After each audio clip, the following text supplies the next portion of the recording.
S மக்களே, சனிக்கிழமை episode முடிஞ்சது. என்ன சொல்கிறது, நம்ம அவர் மைக்கை கழட்டி வச்சுட்டு இன்றைக்கி ஃபுல்லாக வச்சு செஞ்சார். பார்வதியும் கமருதீனையும் நான் இல்லைன்னு சொல்ல மாட்டேன். அமித்தையும் வச்சு செஞ்சார். ஆனால் எனக்கு இப்பையும் இவர் மேலே கான்ட்ரவர்சி தான் வருது.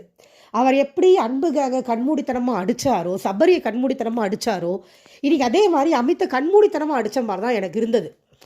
அவங்க வேலை செஞ்சாங்க, செய்யலைன்னு சொல்லி ஹவுஸ்மேட்ஸ் சொல்கிறதுமே எனக்கு சரியாக படலை. மோரோவர் பார்வதி நைட்டு பண்ணது நிறைய பேருக்கு தெரியாது, அதுவும் இருக்குது. அதுலேயும் பார்வதி வெறும் வெசல் வாஷிங் தான் பண்ணாங்க, வெசல் வாஷிங் பாத்ரூம் கிளீனிங் பண்ணாங்க. மற்றபடி ஃபுல்லாக கூட்டினது பெருக்குனது எல்லாமே கமருதீன் தான். இது என்னன்னா, இவங்க யார் கண்பட செய்யலை. ஒன்று, நான் செய்ய மாட்டேன்னு வேறு அடம்பிடிச்சாங்க கண்பட. நாங்கள் எங்கள் குற்ற உணர்ச்சி செய்கிறோம் அப்படின்னு சொல்லிட்டு இவங்க யாரும் பார்க்காதப்ப சுத்தம் இல்லாத ஒரு வேலையை செஞ்சு வச்சா அது எப்படி தெரியும் மற்றவங்களுக்கு அப்படிங்கிறது ஒரு கொஷின் மார்க். அதனால தான் நிறைய பேர் செய்யலான்ட்டாங்க. ஒன்று. இன்னொன்று என்னென்னா, ஓரளவுக்கு வேலை செஞ்சாங்க. நான் என்ன சொல்கிறேன், நீங்கள் செஞ்சீங்க, அது பத்தலைன்ற மாதிரிலாம் அதை அட்ரஸ் பண்ணியிருந்துருக்கணும். ஒரு தண்டனைன்னு கொடுக்குறீங்க, அவங்க ரெண்டு பேரும் பேசிக்க கூடாதுங்கிறது தான் அமித் கொடுத்த தண்டனை. அப்போ இது எப்படி அட்ரஸ் பண்ணியிருக்கணும்? உங்கள் தண்டனையை நீங்கள் சூஸ் பண்ணக்கூடாது. ஒன்று. ரெண்டாவது, அந்த தண்டனையில் இது தான் பண்ணுவேன்றதையும் நீங்கள் சூஸ் பண்ணக்கூடாது. அதில் ஒரு கிளாரிட்டி கொடுக்கலாம். அமித்தை கேட்டிருந்தா எனக்கு கரெக்டாக இருந்திருக்கும்.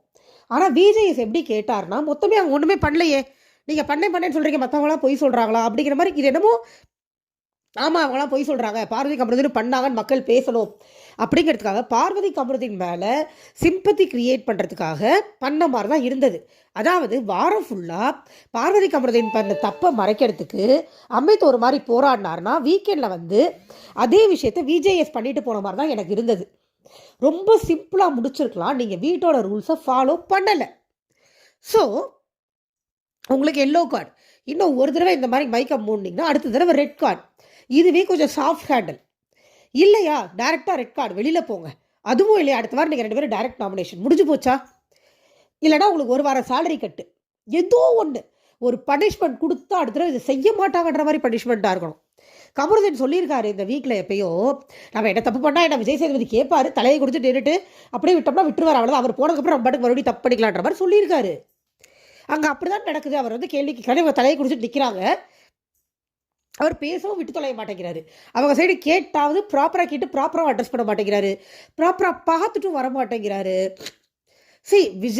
பார்வதி கமருதீன் அடித்தாலே சூப்பர்லாம் நான் சொல்ல மாட்டேன், எனக்கு அவங்க 2 பேரும் சுத்தமாக பிடிக்காது.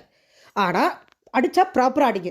இது என்ன அறகுறை வேலை அப்படிங்கிற மாதிரி தான் எனக்கு இருக்குது. இல்லைன்னா விட்டுருங்க எப்போவும் போல். இன்றைக்கி பார்த்தது ஃபுல்லாகவே அறகுறை வேலை. விஜேஎஸ் பார்த்தது இது எங்கே ஆரம்பித்து எங்கே முடிக்கிறேன்னு எனக்கு தெரியல. ரொம்ப கிளம்ஸியாக போச்சு. ஸ்டார்டிங்கில்